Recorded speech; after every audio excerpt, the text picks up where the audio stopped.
بصوا احنا مش هنكدب على بعض، شهر رمضان شهر تقيل جدا على النفوس، تقيل جدا. ليه؟ خصوصا الناس اللي بتسافر والناس اللي بتدرس والناس اللي بتشتغل بالساعات وكوباية القهوة اللي بنسيبها ومنقدرش عليها، رمضان بنسيبها لأجل الله. فخلينا متفقين بلاش نكدب، هو شهر الخير بنحبه، لكنه تقيل جدا على النفوس. طيب، وعلشان كده جاي احكيلكوا حكاية قد كده. في سنة من السنين في أثناء دراستي في الكلية كان في دكتورة بحبها جدا. أنا حبيتها الأول، حبيت إن هي إزاي بتتعامل، حبيت إزاي بتشرح، حبيت إزاي هي أستاذة مهنية جدا، حبيت إنها بتتعامل بإنها فعلا عارفين الناس اللي هي كل ما تتعلم كل ما تزيد تواضع. فهي كانت بتتعامل كده، كانت بتتعامل بقرب، وفي نفس الوقت بتعرف تشد وبتعرف تلين، وبتعرف تشد مع مين وامتى، بتعرف تلين مع مين وامتى. فهي ما شاء الله عليها، ما شاء الله عليها، هي تحفة. فانا حبيتها قوي، وكنت بدعي ربنا انه انا عايزة الدكتورة دي تحبني، انا عايزة اقرب منها. فصراحة يعني من اول السنة وانا حبيتها جدا، فقلت خلاص انا عايزاها تحبني، ويا رب قدرني اعمل كده. فقلت ايه بقى مفتاح؟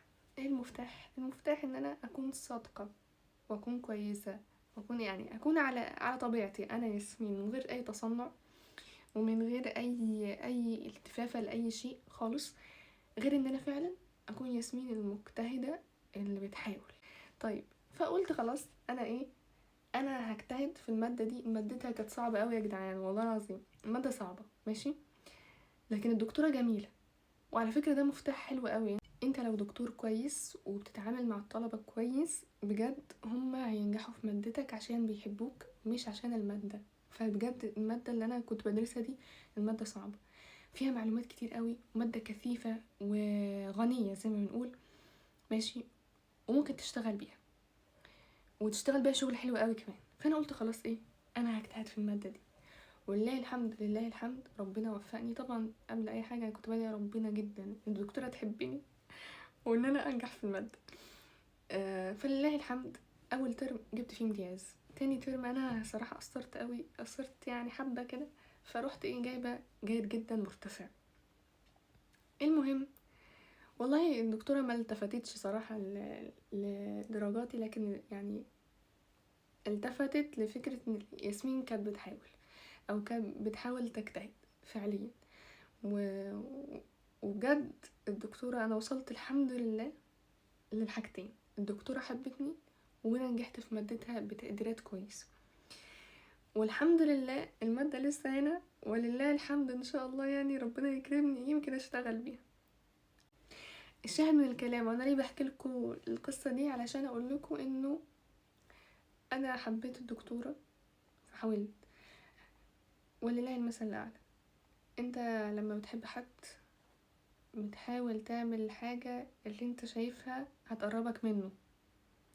انا حاولت انجح في المادة، وحاولت ان انا اظهر صدقي، وبجد كانت انا صادقة جدا يعني حاولت اظهر صدقي واظهر محاولاتي انه انا كويسة وبحبك، يعني ربنا يخلي حبي في قلبك، وبجد ده حصل الحمد لله.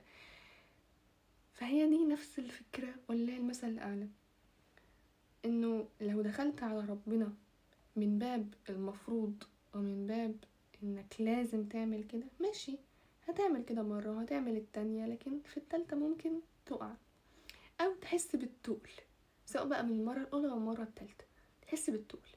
انما لو دخلت على ربنا من باب الحب، من انك فعلا عايز تعمل الطاعة دي علشان بس تحبه وعشان بس تقرب منه، تقوله يا رب انه انا بحبك فحبني، هقولك ان اصلا الشعور ان انت عايزه يحبك وان انت عايز تقرب منه هو اصلا فضل منه سبحانه وتعالى. ولكن لما بتكلم في النقطة دي ببقى قصدي انه انت لما بتحب حد تحاول تعمل علشانه حاجات هو بيحبها فتقرب منه، فاهم؟ فما تدخلش على ربنا في رمضان بباب المفروض الصيام صعب جدا، لكن لو دخلته من باب الحب، تخبط على ربنا كده من باب الحب، انا بحبك يا رب، انا بحبك وبحب القرب منك، هتدخل من اوسع باب وهو باب الحب. فجرب، وربنا يعينك على شهر رمضان يا رب، وكل الطاعات امين. السلام عليكم.